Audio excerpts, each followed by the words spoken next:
What a day it has been around the NFL. NFL training camp is officially underway, and we have got news to talk about. Welcome in, NFL fans, to NFL Daily by Chat Sports. My name is Moose, and you know what we are going to be talking about today. The latest and greatest in the NFL surrounding the most recent news and rumors, specifically around one quarterback and some NFL training camp holdouts, because there have been a couple of big names that you know are not practicing right now, so we got to talk about them. Let's start with the most recent of the news, though, and we'll talk a little bit about Justin Fields right now, because Adam Schefter was the one that was the first one on this report, basically saying that Justin Fields got carted off the practice field for the New York Jets with an apparent leg injury. Now, we now know, after more recent tweets came out, that it wasn't so much as a leg injury as much as it was a toe injury. Apparently, somebody stepped on Justin Fields' toe. There's a lot of speculation going around about, was it something that, what's the word I'm looking for? Was he carted off, or was he just in a cart? There's a lot of weird reporting out there. It sounds like it's going to be totally okay. But I do want to kind of at least talk about Justin Fields in a sense, because a foot injury for him is definitely something that not to be messing around with, considering he's a player that is a mobile quarterback, right?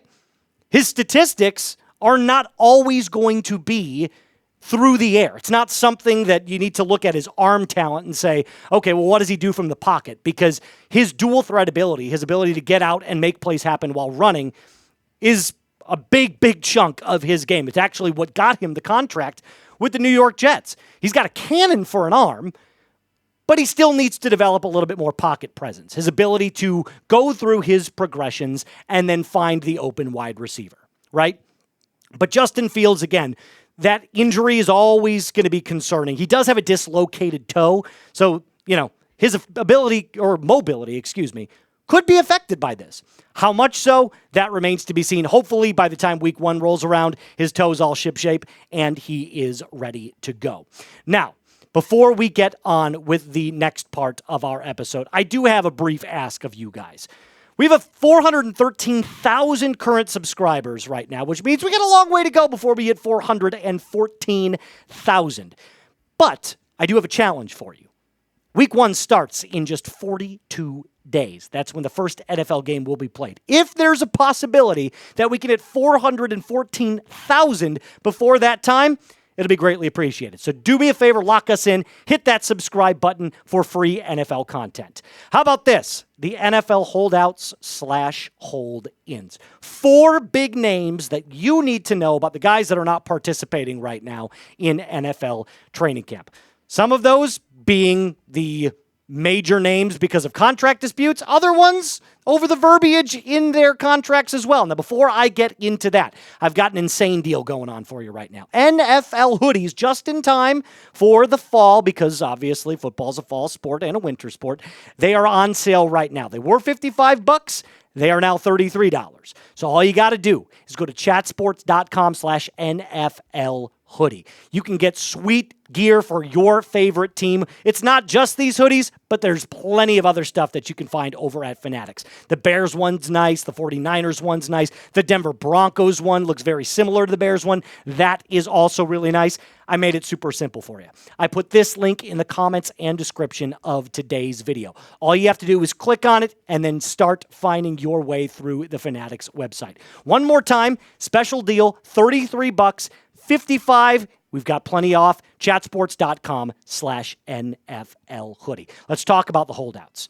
First one, big name, doesn't really need to be talked about because he's been all over the NFL media. Trey Hendrickson, one of the best edge rushers in the entirety of the NFL. Now, Adam Schefter reported this very, very briefly. He basically said that the sack leader, Trey Hendrickson, in search of a brand new contract, is no longer participating, or not participating right away, in training camp. And he stood his ground. Hendrickson basically said, I will not play a single snap for the Cincinnati Bengals until my contract is met. Now, is this a area where you're like, oh my God, what a greedy, greedy player? No, not really. Because Trey Hendrickson is unbelievable. I mean, just take a look at what he did last year. This isn't even a full scope of what he's done in years prior. He was the NFL leader in sacks last year, had 19 tackles for loss, and was second in the NFL in quarterback hits to one Zach Allen of the Denver Broncos. Trey is standing on business right now. He is putting his foot in the sand, and he is not allowing any of the Cincinnati Bengals front office members to dictate when or what his next contract is going to be. Now, what is that number exactly? Well, we can kind of take a guess based off of what recent NFL transactions have been. TJ Watt was the most recent one to get paid. He's making $41 million a year. Myles Garrett, 40. I can pretty much guarantee you he won't play for a dime under $40 million per year. Now, that's just a guess, but I think he knows that he's better than 99% of the guys on this list, Myles Garrett being maybe the only exception. Yes, I think he's better than TJ Watt.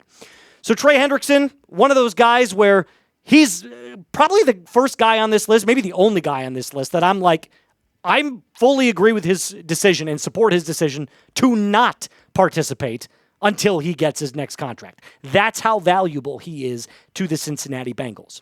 Let's move on to our second guy, Micah Parsons. This one a little bit different than the rest because he actually did report to training camp. This is not a hold out. This is a hold in. What's the difference? He showed up, but not participating in any team drills. So, Joe Trahan, I think that's how you say his name, Trahan? Either way, he's a beat reporter for the Dallas Cowboys. Basically said this: after going through warm-ups and individual drills, Parsons is not taking part in the team drills, thus resulting in the hold-in. Brian Schottenheimer reported that. What a way to be introduced into the NFL world as a head coach, right? Your first major season as an NFL head coach, you have to deal with the Micah Parsons hold-in. So, like I said, technically a hold-in, not a holdout, but another player that is seemingly trying to get a new deal done. Another player that will fetch top of the market value. I don't think he's worth top 3 money, but definitely top 5. His statistics, they prove it. I mean, he's been unbelievable since he's entered the league. And I was so high on Micah when he came out of Penn State, and he hit the ground running when he came into the league. 13 sacks, 13 and a half, 14.